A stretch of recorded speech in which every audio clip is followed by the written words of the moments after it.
chỉ lâu lẹ phải ra ní việc kia chân câu chom ra thì mình tụi em xem là em tê dấu hầu in my feelings challenge lâu thì về mình lấy subscribe là mình ta ăn tê nghe rồi tiếng liền ra lên xem mi in thái dịu dịu tụi lâu rồi lấy tao cả tia về mấy anh đu đun po sống chúa đu lên la mà cả còn đi lại thu bụi sôi giòn đi vào cả một tiêu phát nó sôi tụt ra không thầy mình nghe uy bộ là cho biết chừng thầy đâu bụi gì in không làm thế này tua về rồi thái dịu dịu sôi xe dịu dịu lâu khai chiều mà biết cái đó ba tên bắt thiết thu con sôi hết đi lại à mi lâu rồi lấy gì rồi anh em dịu mà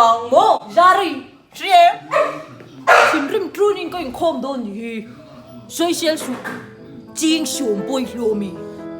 vặt tu rít giết lâu chân suy xí lâu hắn ngồi mắc cẳng chế xem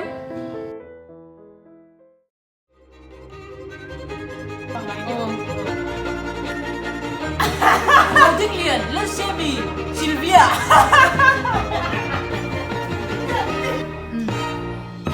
nghe rồi thích liền cả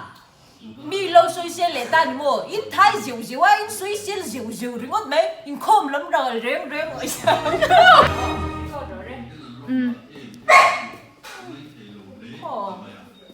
suy xe su anh nó mẹ lên mình phải lâu áo dễ là Mar tê lâu lặng tê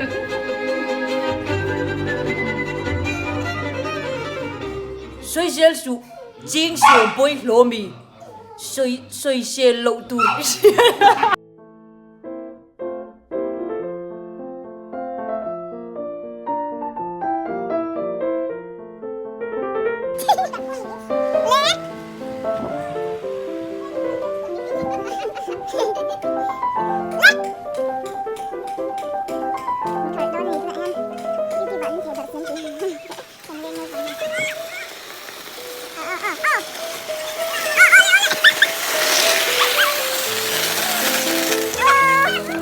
No.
No fun.